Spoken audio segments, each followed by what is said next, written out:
প্রথম আলোর প্রধান শিরোনাম, ত্রয়োদশ সংসদ নির্বাচন, বিএনপির মনোনয়নে ভারসাম্য রক্ষার চেষ্টা, বিতর্কও আছে, রাজনীতি।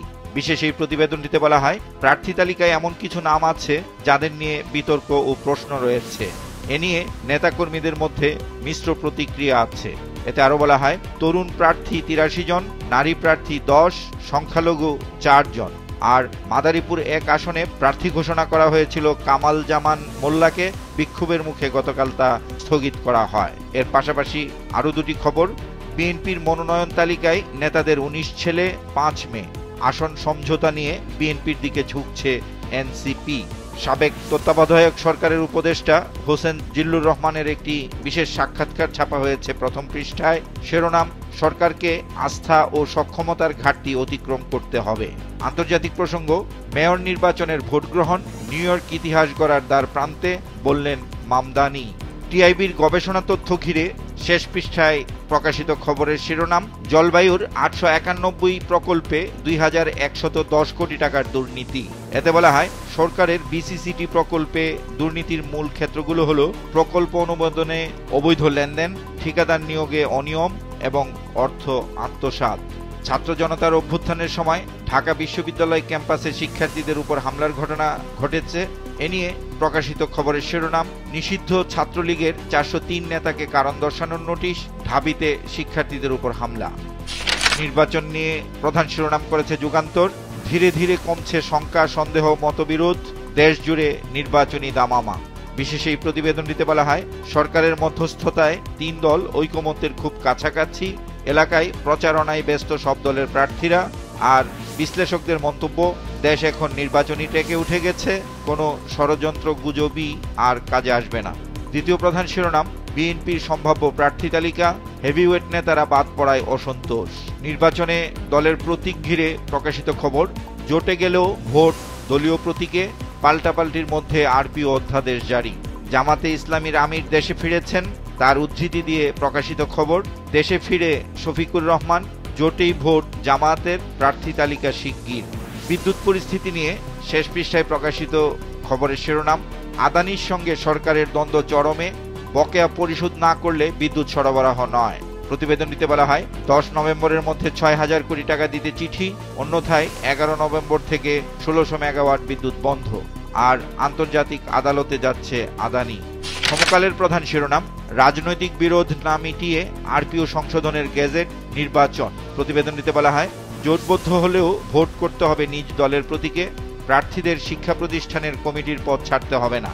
আর নির্বাচিত হওয়ার পরও ঋণ খেলাপি হলে আসন শূন্য হবে। দ্বিতীয় প্রধান শিরোনাম, মনোনয়নে বিক্ষোভ, চ্যালেঞ্জে বিএনপি, সম্ভাব্য প্রার্থী তালিকা। প্রতিবেদনটিতে বলা হয়, প্রার্থী বদলের দাবিতে সংঘর্ষ, ভাঙচুর, মাদারীপুর ১-এ মনোনয়ন স্থগিত, বাকি ৬৩ আসন নিয়ে নানা হিসাব, ৪৫ আসনে দ্বন্দ্ব, বাকিগুলো শরিক ও পরিবারে আটকে। এ প্রসঙ্গে আরেকটি খবর, বিএনপির প্রার্থী তালিকায় কয়েকজন ঋণ খেলাপি। জুলাই সনদ নিয়ে প্রকাশিত খবরের শিরোনাম, জুলাই সনদ বাস্তবায়ন, দলগুলোর মধ্যে আলোচনার লক্ষণ নেই। আইন শৃঙ্খলা বাহিনী নিয়ে প্রকাশিত খবর, কোর কমিটির সভা, সেনাবাহিনীর অর্ধেক সদস্যকে মাঠ থেকে সরিয়ে নেওয়া হচ্ছে। পুলিশ কমিশন অধ্যাদেশ ঘিরে প্রকাশিত খবর, সব বিভাগে হবে পুলিশের জবাবদিহিতা শাখা, পুলিশ কমিশন অধ্যাদেশের খসড়া চূড়ান্ত। এতে বলা হয়, জেলা জজের নেতৃত্বে সব বিভাগীয় শহরে থাকবে কার্যক্রম, আইজিপি নিয়োগে জ্যেষ্ঠ ৩ জনের নাম দেবে কমিশন, পুলিশ প্রধানের কার্যকাল সর্বোচ্চ ২ বছর। কালের কণ্ঠের মূল পত্রিকার প্রধান শিরোনাম, ত্রয়োদশ জাতীয় নির্বাচন, নির্বাচনী ট্রেনে বিএনপি। খবরটিতে বলা হয়, বিএনপির প্রার্থী ঘোষণার পরই দেশ জুড়ে নির্বাচনী আমেজ। অনেকের মন খারাপ হলেও দলের প্রার্থীর পক্ষে ঐক্যবদ্ধ। খালেদা জিয়ার আসনে প্রার্থী দেবে না এনসিপি। আর প্রার্থীদের নিয়ে ভোটাররা করছেন নানা বিশ্লেষণ। সামরিক বিশেষজ্ঞদের অভিমত নিয়ে একটি খবর প্রকাশ হয়েছে পত্রিকাটিতে। শিরোনাম, নির্বাচন বিঘ্নিত করতে সশস্ত্র বাহিনীর মনোবল দুর্বলের অপচেষ্টা চলমান। দ্বিতীয় প্রধান শিরোনাম, জুলাই সনদ বাস্তবায়ন, সংকটের দায় নিতে চাচ্ছে না সরকার। এমপিদের জন্য শুল্কমুক্ত গাড়ি প্রসঙ্গে শেষ পৃষ্ঠায় একটি বিশেষ খবর ছাপা হয়েছে। শিরোনাম, সেই এমপিদের ৩০ গাড়িতে ১৭৫ কোটি টাকা শুল্ক দাবি কাস্টমসের। খবরটিতে বলা হয়, গাড়িগুলো স্বল্প মূল্যে হাতিয়ে নেওয়ার চেষ্টা করে একটি চক্র, কারসাজি টের পেয়ে নিলাম স্থগিত করা হয়। আর সরকার পরিবর্তনের কারণে শুল্কমুক্ত সুবিধায় গাড়িগুলো খালাস করতে পারেননি ওই সাবেক এমপিরা। আজকের পত্রিকার প্রধান শিরোনাম, হেলদোল নেই দলগুলোর, জুলাই সনদে সমঝোতা। প্রতিবেদনটিতে বলা হয়, সমঝোতার জন্য সরকারের আহ্বানে সাড়া দিতে চাইছে না বিএনপি। জামাত আলোচনার আহ্বান জানিয়েছে কিন্তু উদ্যোগ নেয়নি। বল ঠেলে না দিয়ে সরকারকেই উদ্যোগী হতে হবে বলে মনে করে এনসিপি। জাতীয় নাগরিক পার্টি এনসিপির নির্বাচনী প্রস্তুতি নিয়ে প্রকাশিত খবরের শিরোনাম, বড় দলের সঙ্গে আসন ভাগ, ছোট দল নিয়ে জোট ভাবনায় এনসিপি। বিমানবন্দরে অস্ত্র চুরির ঘটনায় ফলো আপ নিউজ করেছে পত্রিকাটি। শিরোনাম, চুরি হওয়া অস্ত্রের সংখ্যা জানতে চলছে তদন্ত। এতে বলা হয়, আগ্নেয়াস্ত্র চুরির ঘটনায় গতকাল মঙ্গলবার পর্যন্ত মামলা হয়নি। বিমান, স্বরাষ্ট্র মন্ত্রণালয় এবং পুলিশের পৃথক অনুসন্ধান। অন্তর্বর্তী সরকারের তথ্য উপদেষ্টা মাহফুজ আলমের উদ্ধৃতি দিয়ে প্রকাশিত খবরের শিরোনাম, ফ্যাসিস্ট হাসিনার বিচারের রায়ে লাঘব হবে ব্যথা। টিআইবির গবেষণা তথ্য নিয়ে বক্স আকারে প্রকাশিত খবরের শিরোনাম, জলবায়ু তহবিলে বরাদ্দের অর্ধেকই লোপাট হয়েছে। অনলাইন ট্রেডিং সাইট নিয়ে শেষ পৃষ্ঠায় প্রকাশিত খবরের শিরোনাম, অনলাইনে বিনিয়োগ করে নিঃস্ব 4 শতাধিক পরিবার। এতে বলা হয়, তাদের বাড়ি চুয়াডাঙ্গা সদর উপজেলার নেহালপুর ইউনিয়নে। 10 থেকে 12 কোটি টাকা বিনিয়োগের দাবি।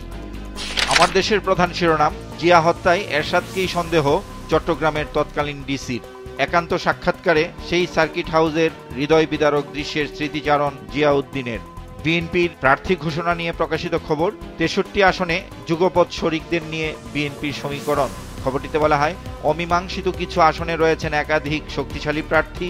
জোটের জন্য 25 থেকে 30 আসন ছাড়া হতে পারে। এনসিপির সঙ্গে জোট হলে আসন ছাড়া হতে পারে 10টি।